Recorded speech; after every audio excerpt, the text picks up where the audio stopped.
যুক্তরাষ্ট্রে নিখোঁজ দুই বাংলাদেশি পিএইচডি শিক্ষার্থীকে নিয়ে একটি অত্যন্ত দুঃখজনক সংবাদ আপনাদের জানাব। গত কয়েকদিন ধরে তাদের নিখোঁজ হবার খবরটি আমাদের সবাইকে উদ্বিগ্ন করে তুলেছিল। তবে সাম্প্রতিক আপডেট অনুযায়ী পরিস্থিতির আরও অবনতি হয়েছে।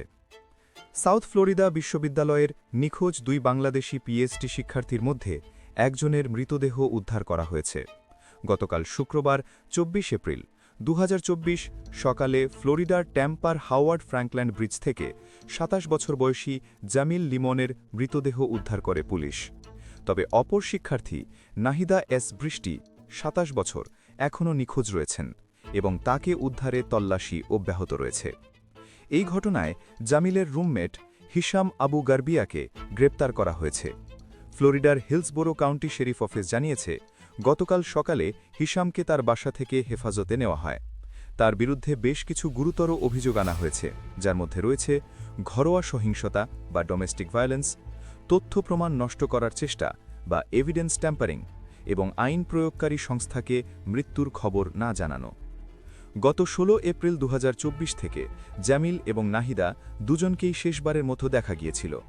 জামিলকে শেষ দেখা যায় তার বাসায় সকাল ৯টার দিকে এবং নাহিদাকে সাউথ ফ্লোরিডা বিশ্ববিদ্যালয়ের ন্যাচারাল অ্যান্ড এনভায়রনমেন্টাল সায়েন্সেস ভবনে সকাল ১০টার দিকে।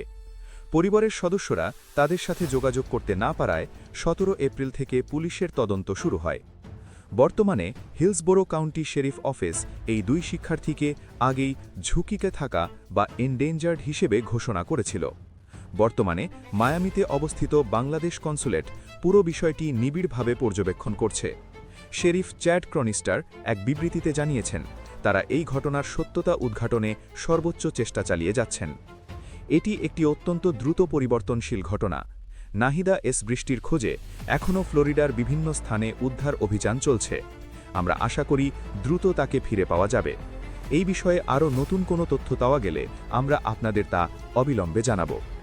নিরাপদে থাকুন, আমাদের সাথে থাকুন। ধন্যবাদ।